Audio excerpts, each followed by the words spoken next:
स्वागत है आपका इस अवध के अपने चहेते यूट्यूब चैनल अक्ष लक्ष्य पर। मैं केडी आपका अभिवादन करता हूं और जैसा कि आपको सूचित कर दिया गया है कल की इन्फॉर्मेशन में कि उत्तर प्रदेश पुलिस का बिल्कुल फ्री कोर्स चलने वाला है और जिसका आगाज आज हो चुका है। इसी क्रम में आज हम शुरुआत कर देते हैं आज के सेशन की बिल्कुल जीरो से लेकर हीरो तक। जैसा कि हमने कल अपने इन्फॉर्मेशन में आपको बता दिया था कि हिंदी की चिंदी निकाल देना है। क्या निकाल देना है? हिंदी की चिंदी निकाल देना है। और कल के इन्फॉर्मेशन में हम लोगों ने ये टारगेट रखा है कि आपका जो टारगेट रहेगा, एम रहेगा, वो विद्यार्थी से लेकर वर्दी तक रहेगा। और विद्यार्थी से लेकर वर्दी तक के इस बैच में आज के सेशन का आगाज हो चुका है। चलिए आज के सेशन को हम बिल्कुल जीरो से बिल्कुल सहज स्वरूप में शुरुआत करते हैं। चलिए आज के सेशन में हम शुरुआत करते हैं। चलिए आज के सेशन की शुरुआत हम एक मोटिवेशनल कोट से करते हैं, एक मोटिवेशनल पोएम से करते हैं। जैसा कि आपके सामने लिखा गया है कि लक्ष्य पाने की, क्या लिखा गया है कि लक्ष्य पाने की बस इतनी सी कहानी है, कि लक्ष्य पाने की बस इतनी सी कहानी है। एक संघर्षी है जिसने चलने की ठानी है, जिसने चलने की ठानी है। फिर से एक बार इस पोएम को दोहराते हुए हम आज के सेशन का आगाज करने वाले हैं। कहा गया है कि लक्ष्य पाने की बस इतनी सी कहानी है। एक संघर्षी है जिसने चलने की ठानी है। आज के सेशन की शुरुआत इस मोटिवेशनल कोट से की जा रही है और मैं आपको पूरा भरोसा दिलाता हूं कि आज का जो हमारा सेशन शुरू हो चुका है विद्यार्थी से लेकर वर्दी तक। चलिए इस सेशन में आज हम बिल्कुल जीरो से लेकर टॉपिक की शुरुआत करते हैं। तो आज का जो आपका टॉपिक रहेगा, आज का टॉपिक रहेगा, सबसे पहला टॉपिक बिल्कुल बेस्ट टॉपिक रहेगा आपका। क्या रहेगा? वर्णमाला। क्या रहेगा? वर्णमाला रहेगा। और जैसा कि आपको बिल्कुल इस वर्णमाला चैप्टर से कल हमने बता दिया था कि लगभग कितने क्वेश्चन पूछे जाने वाले हैं। देखिएगा प्रिय विद्यार्थियों, देखा जाए तो वर्णमाला में हमें क्या क्या पढ़ना है, ये सब बातें बहुत ही सहज भाव से सीखनी है। इससे पहले अगर देखा जाए कि वर्णमाला की शुरुआत कहाँ से हुई, वर्णमाला के अंतर्गत क्या क्या चीज़ें हमको पढ़ना है, उन सब बारे में हमको चर्चा करना। तो सर्वप्रथम कुछ ना कहते हुए वर्णमाला की एक बिल्कुल सरल सी परिभाषा बताई जा रही है। ठीक, चलिएगा। कहा गया है कि जो वर्णमाला है इसमें वर्णों की एक माला होती है। जो वर्णमाला है इसमें कहा गया है कि वर्णों की एक माला होती है। वर्णों की एक माला होती है। वर्णों की एक माला होती है। एक माला होती है। ठीक, देखा जाए अर्थात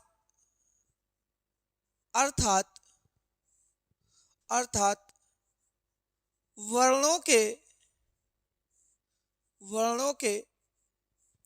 सुव्यवस्थित,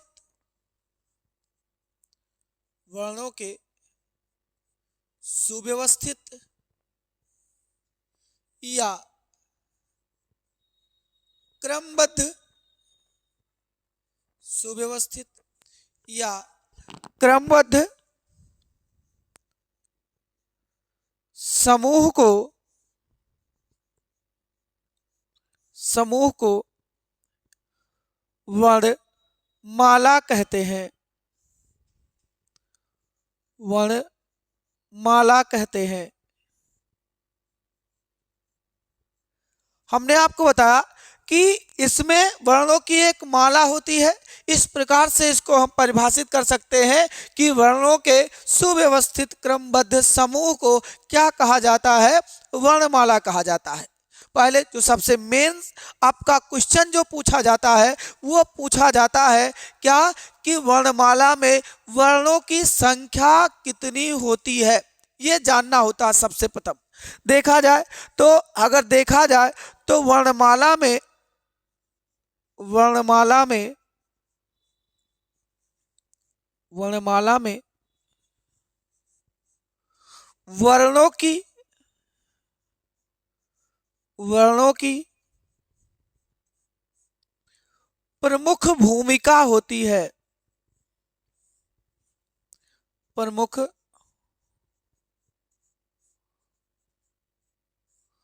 भूमिका होती है।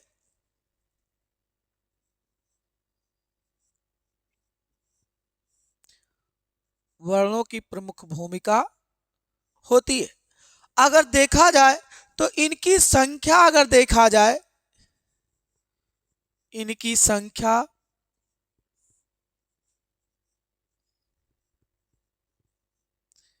इनकी संख्या 52 होती है। इनकी संख्या 52 होती है। कितनी होती है? 52 होती है। और देखा जाए इन 52 वर्णों को हम कई कैटेगरी में डिवाइड कर देते हैं। देखा जाए इसमें, अगर देखा जाए तो इसके अंतर्गत इसमें 11 स्वर होते हैं, 2 अयोगवा होते हैं, 2 अयोगवा होते हैं, 33 व्यंजन होते हैं, 4 संयुक्त व्यंजन होते हैं और 2 द्विगुण व्यंजन होते हैं।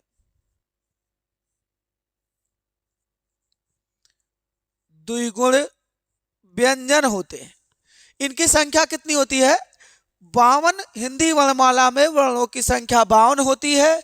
और जिसमें देखा जाए, जिसमें कितने स्वर होते हैं?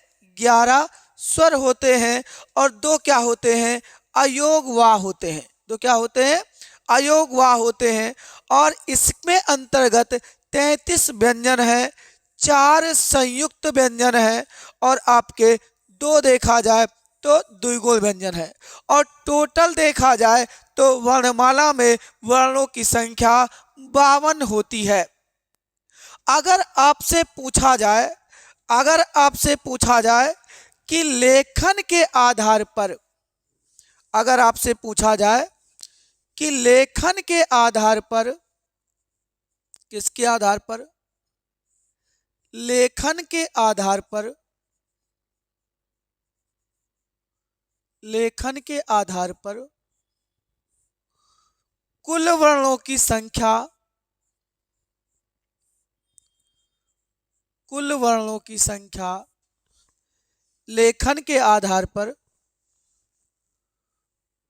कुल वर्णों की संख्या, कुल वर्णों की संख्या आपको बताना होगा 55 या 56। क्या बताना होगा? 55 या 56 होती है। और इस 55 या 56 में मैक्सिमम उत्तर आपका सही होता है। ये अकॉर्डिंग टू आपका जो विकल्प होता है उसके अंतर्गत देखा जाता है। यदि विकल्प में केवल 55 दिया है तो आपका सही उत्तर 55 होगा। यदि केवल 56 दिया है तो आपका सही उत्तर 56 होगा। यदि दोनों दिए हैं तो मैक्सिमम उत्तर आपका 56 सही होगा। ये हिंदी वर्णमाला में वर्णों की संख्या और लेखन के आधार पर वर्णों की संख्या मानी गई है। चलिए, इन 52 वर्णों को कितने कैटेगरी में बांटा गया है, किस आधार पर बांटा गया है, उनकी चर्चा हम करते हैं। देखा जाए यहीं से हम शुरुआत करेंगे। अगर हम शुरुआत करेंगे तो यहीं से वर्णों के प्रकार की चर्चा हम कर लेते हैं। किसकी चर्चा हम करेंगे? वर्णों के प्रकार की चर्चा करते हैं। वर्णों के प्रकार की चर्चा करते हैं कि वर्णों के प्रकार कितने होते हैं। पहले ये जान लिया जाए कि वर्णों के प्रकार कितने होते हैं। देखा जाए तो वर्णों के 3 प्रकार होते हैं। कितने प्रकार होते हैं? 3 प्रकार होते हैं। सबसे पहला जो वर्ण है वो है भाई आपका स्वर, और जो दूसरा वर्ण है वो आपका है व्यंजन। वो आपका क्या है? व्यंजन। और जो तीसरा वर्ण है उसे हम भैया कहते हैं क्या? अयोगवाह। क्या कहते हैं? अयोगवाह कहते हैं। इस तरह देखा जाए कि वर्णों के कितने प्रकार होते हैं, तो वर्णों के 3 प्रकार होते हैं। कितने प्रकार होते हैं? 3 प्रकार होते हैं, स्वर, व्यंजन और अयोगवाह। क्या होते हैं? स्वर, व्यंजन और अयोगवाह। देखा जाए इसमें हम देखा जाए कि सबसे पहले वर्णमाला का प्रयोग कैसे हुआ, ये सब चीजें जानना जरूरी है।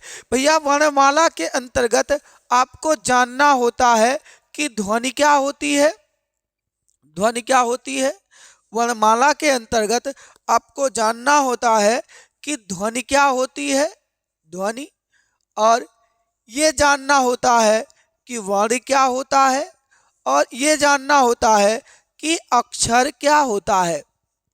ये चीजें आपको जाननी होती हैं, क्योंकि इन्हें देखा जाए ये आपके भाषा की इकाइयां मानी गई हैं। तो सबसे पहले हम ध्वनि की बात करें। देखा जाए ध्वनि का मौखिक रूप है। ध्वनि मौखिक होती है। ध्वनि क्या होती है? मौखिक होती है। मौखिक होती है। ध्वनि मौखिक होती है, और यह ध्वनि मौखिक होती है और और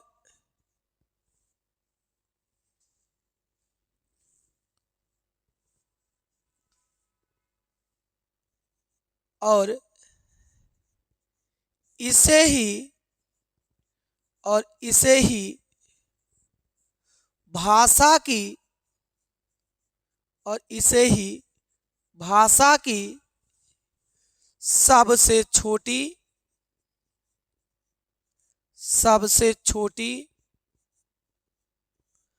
मौखिक इकाई कहा जाता है। सबसे छोटी मौखिक इकाई कहा जाता है। सबसे छोटी मौखिक इकाई कहा जाता है। यह आपकी होती है भाषा की सबसे छोटी मौखिक इकाई। इसके बाद अगर देखा जाए तो हम बात करें किसकी? वर्ण की बात कर लेते हैं। देखा जाए तो अगर वर्ण भाषा की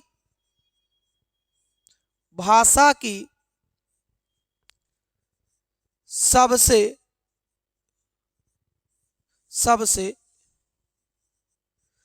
छोटी इकाई, सबसे छोटी इकाई या सबसे छोटी या सबसे छोटी लिखित इकाई है। सबसे छोटी लिखित इकाई है। अगर परिभाषा की बात की जाए, अगर परिभाषा की बात की जाए तो इसके कोई सार्थक टुकड़े या सार्थक खंड नहीं किए जा सकते, नहीं किए जा सकते। अगर आपसे पूछा गया कि ध्वनि क्या होती है, तो ध्वनि भैया मौखिक होती है ये, और इसे ही भाषा की सबसे छोटी मौखिक इकाई कहते हैं।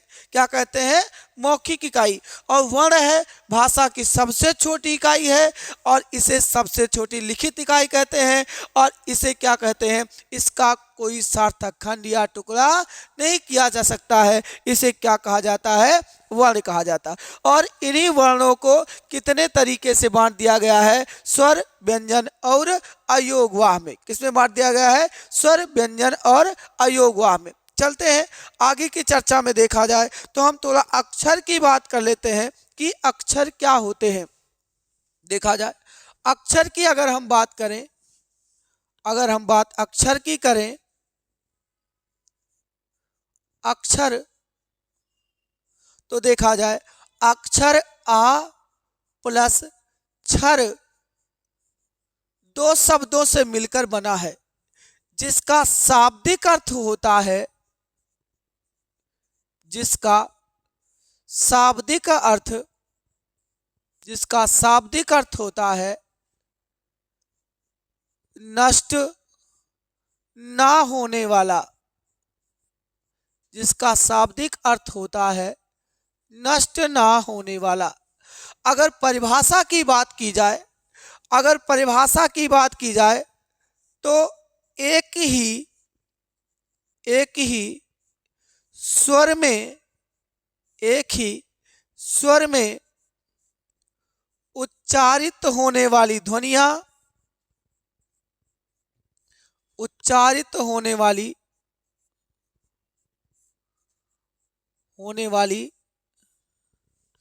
एक ही स्वर में उच्चारित होने वाली ध्वनियां अक्षर कहलाती हैं। क्या कहलाती हैं, अक्षर कहलाती हैं, अक्षर कहलाती हैं। और ये अक्षर की अगर बात की जाए तो अक्षर दो प्रकार के होते हैं। अक्षर कितने प्रकार के होते हैं, दो प्रकार के होते हैं। सबसे पहला मुक्ताक्षर होता है। क्या होता है, मुक्ताक्षर होता है। और जो दूसरा है उसे कहते हैं बद्धाक्षर कहते हैं। क्या कहते हैं, मुक्ताक्षर कहते हैं और दूसरा क्या होता है, बद्धाक्षर कहते हैं। देखा जाए भैया मुक्त अक्षर क्या होते हैं, मुक्त अक्षर वह होते हैं कि जिन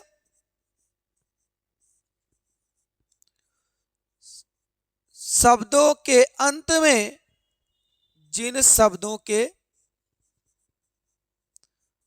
अंत में ह्रस्व आ होता है, उन्हें हम क्या कहते हैं, मुक्ताक्षर कहते हैं। उन्हें हम क्या कहते हैं, मुक्ताक्षर कहते हैं। कि जिन शब्दों के अंत में ह्रस्व आ होता है उन्हें हम मुक्ताक्षर कहते हैं। जैसे देखा जाए, जैसे जैसे राम, जैसे देखा जाए नाम, देखा जाए काम, दाम आदि। इस तरह से जो शब्द आएंगे वो सब मुक्ताक्षर के रूप में है। एक तरीके से देखा जाए तो सभी स्वर को मुक्ताक्षर के रूप में रखा गया। स्वरों को क्या कहा गया है, मुक्ताक्षर कहा गया है और व्यंजनों को बद्धाक्षर कहा गया है। यानी बद्धाक्षर उसे कहते हैं जब शब्द की अंतिम ध्वनि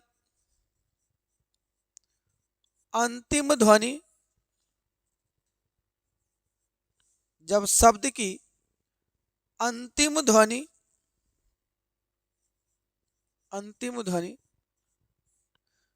व्यंजन, जब शब्द की अंतिम ध्वनि व्यंजन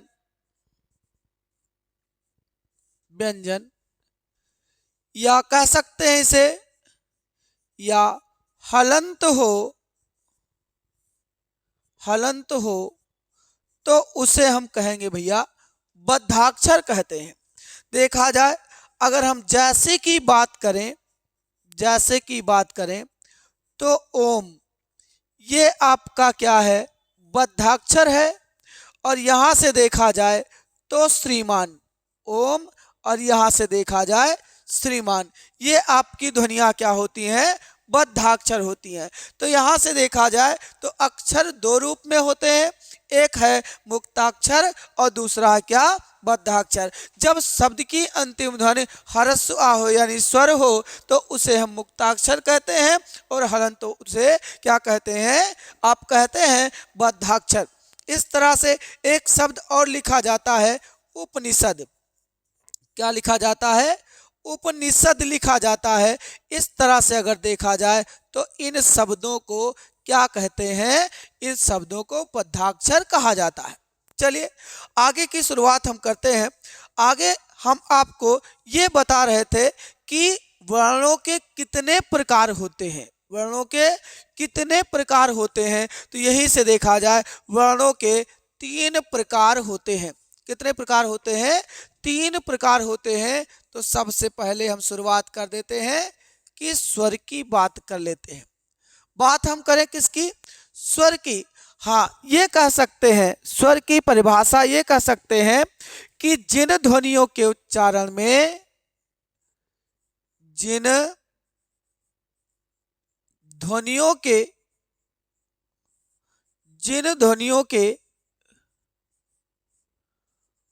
उच्चारण में, जिन ध्वनियों के उच्चारण में मुख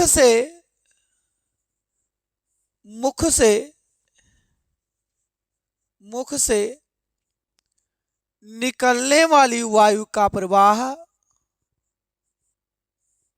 या मुख से निकलने वाली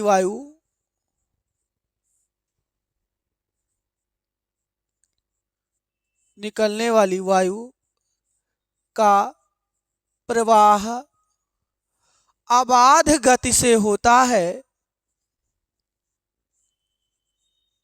अबाध गति से होता है, अबाध गति से होता है, उसे हम क्या कहते हैं, अबाध गति से होता है, उसे हम कहेंगे क्या, निकलने वाली वायु का प्रवाह अबाध गति से होता है, उसे हम क्या कहते हैं, स्वर कहते हैं। या आप कह सकते हैं कि स्वतंत्र रूप से बोले जाने वाले वर्ण क्या कहलाते हैं, स्वर कहलाते हैं।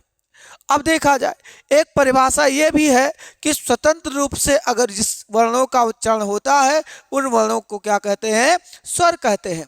चलिए देखा जाए तो स्वर की संख्या को लेकर लोगों के मन में बहुत डाउट होता है कि स्वर की संख्या कितनी होती है। तो देखा जाए स्वर की संख्या की अगर हम बात करें तो अगर आपसे कोई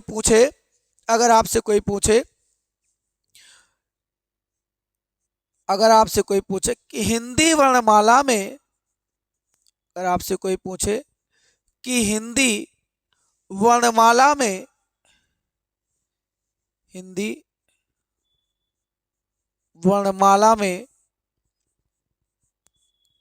स्वरों की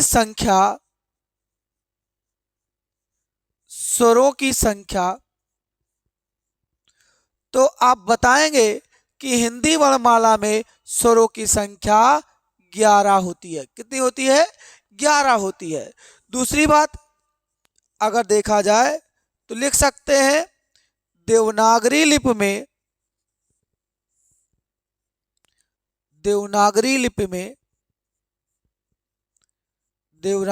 में स्वरों की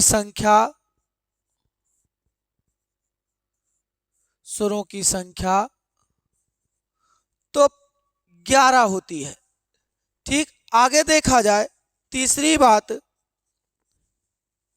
देखा जाए उच्चारण काल एवं मात्रा के आधार पर उच्चारण काल मात्रा के आधार पर अगर स्वरों की संख्या देखी जाए तो कितनी होती है? 10 होती है। आगे की चर्चा में अगर देखा जाए, केंद्रीय हिंदी निदेशालय के अनुसार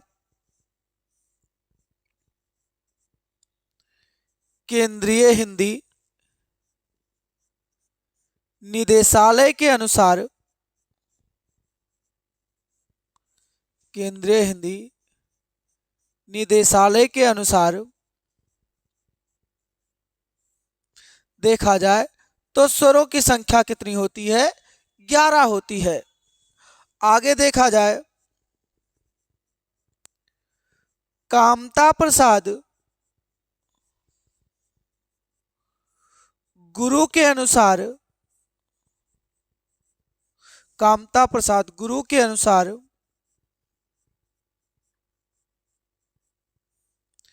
स्वरों की संख्या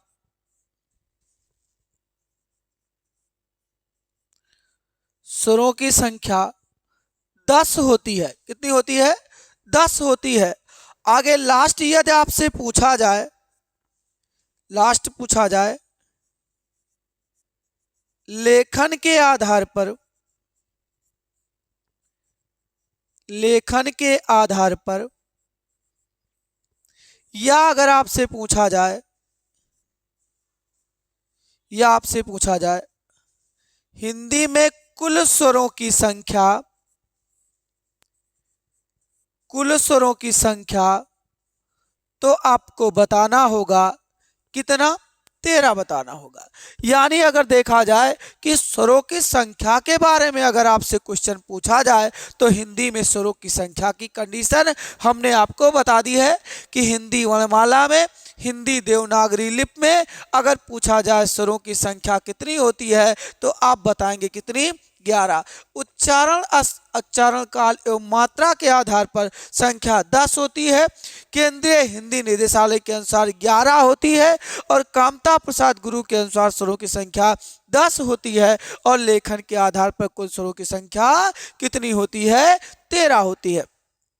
चलिए शुरुआत करते हैं। इन स्वरों के बारे में अब जाना जाए कि स्वर कितने प्रकार के होते हैं, स्वरों का विभाजन कितने रूप में किया जा सकता है, इनकी चर्चा हमको करनी है। तो देखा जाए कि स्वरों का विभाजन कितने रूपों में किया जा सकता है। स्वरों का विभाजन कितने रूपों में किया जा सकता है, तो शुरुआत हम कर चुके हैं स्वरों का विभाजन। तो सबसे पहले स्वरों का विभाजन अगर देखा जाए तो सबसे पहले स्वरों का विभाजन होता है किसके आधार पर? उत्पत्ति के आधार पर। सबसे पहले किसके आधार पर होता है? उत्पत्ति के आधार पर। सबसे पहले होता है उत्पत्ति के आधार पर, यह स्वर का विभाजन है।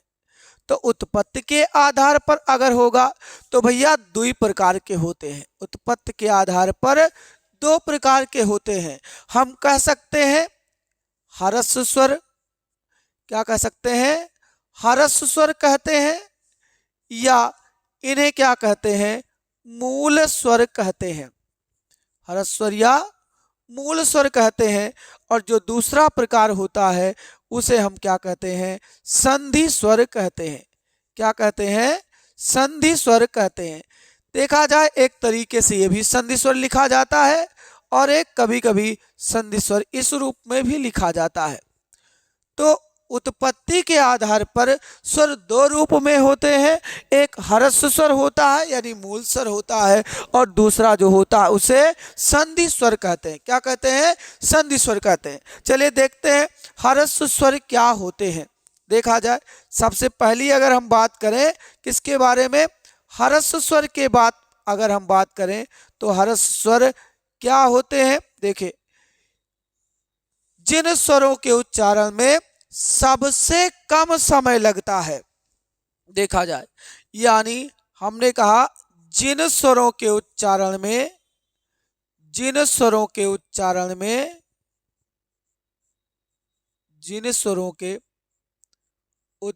में सबसे कम समय लगता है। सबसे कम समय लगता है, सबसे कम समय लगता है।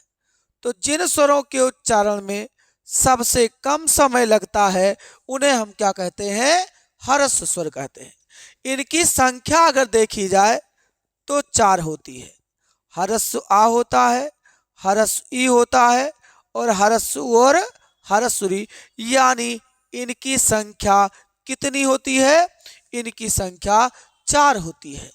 इन्हें ही क्या कहा जाता है, मूल, इन्हें ही मूल स्वर कहा जाता है। इन्हें ही क्या कहा जाता है, मूल स्वर कहा जाता है। लेकिन अगर यहीं से क्वेश्चन ये पूछा जाता है, उत्पत्ति के आधार पर ही पूछा जाए मूल ह्रस्व स्वर कितने होते हैं, मूल ह्रस्व स्वर कितने होते हैं, तो यहीं से देखा जाए मूल ह्रस्व स्वर की संख्या कितनी हो जाती है, 3 हो जाती है। क्यों हो जाती है 3? क्योंकि कामता प्रसाद गुरु री को स्वर नहीं मानते हैं। कामता प्रसाद गुरु री को स्वर नहीं मानते हैं, तो मूल ह्रस्व स्वरों की संख्या 3 होती है।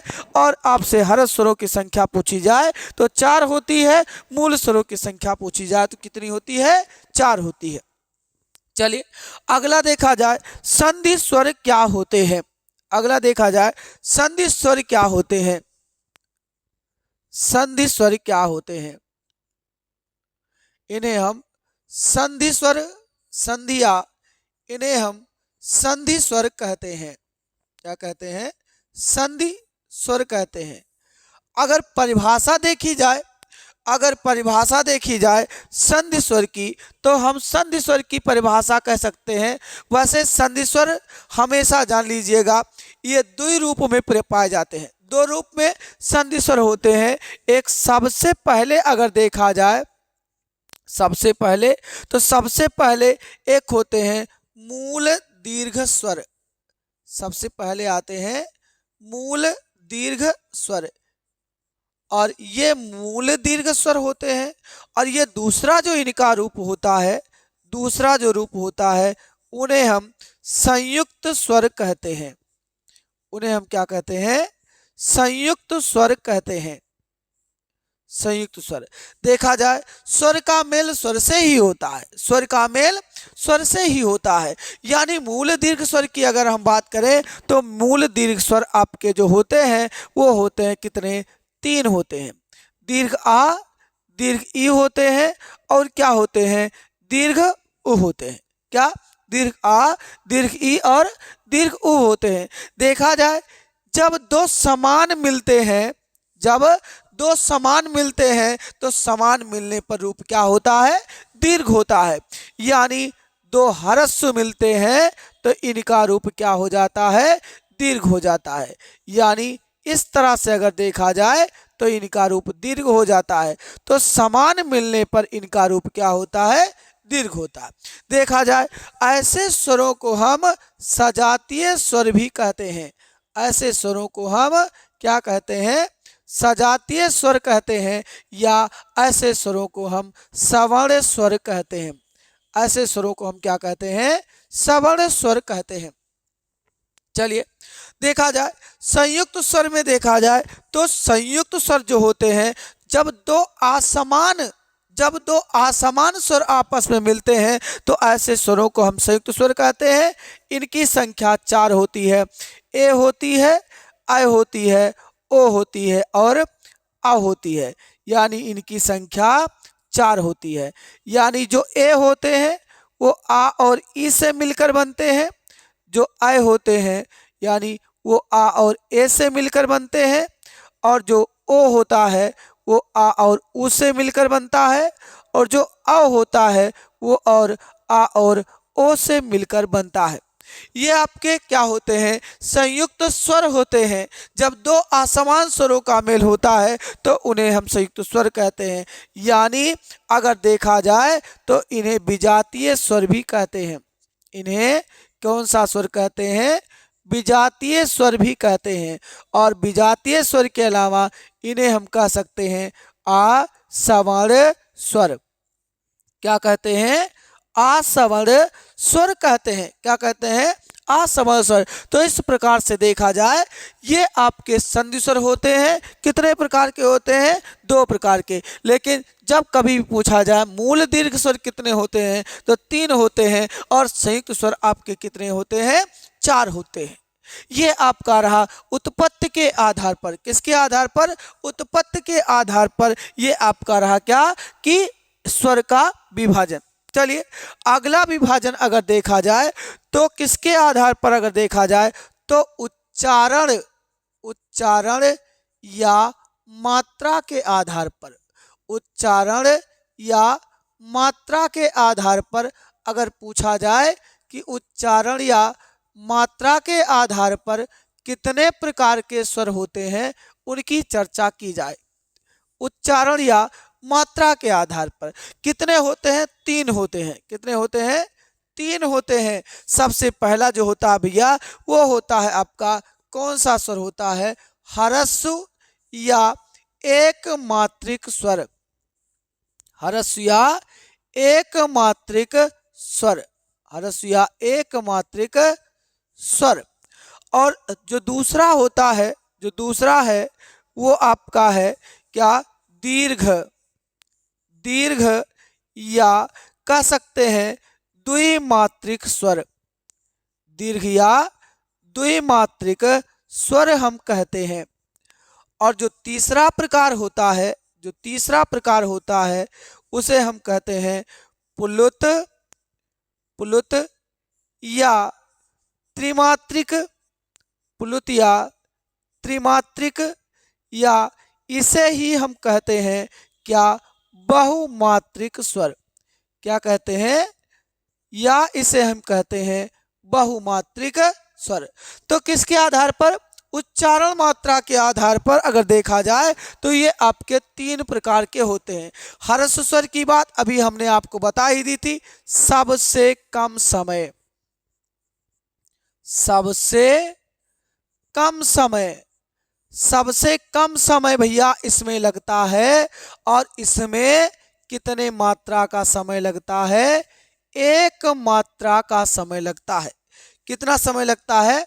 सबसे कम समय लगता है, और इसमें लगता है 1 मात्रा का समय।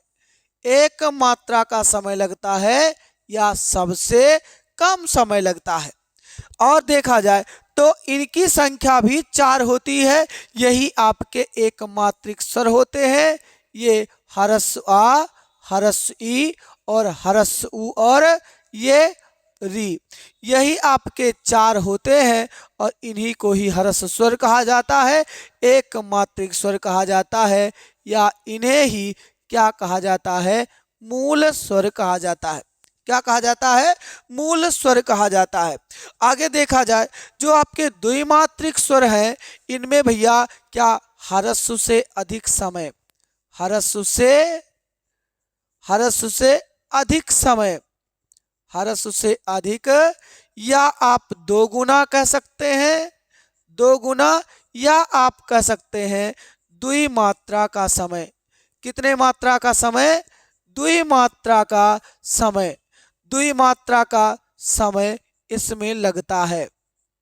देखा जाए चाहे ह्रस्व से अधिक समय हो, चाहे 2 गुना समय हो, चाहे द्विमात्रा का समय हो, उसे हम क्या कहते हैं? द्विमात्रिक स्वर कहते हैं। और भैया इनकी संख्या 7 होती है। इनकी संख्या कितनी होती है? 7 होती है।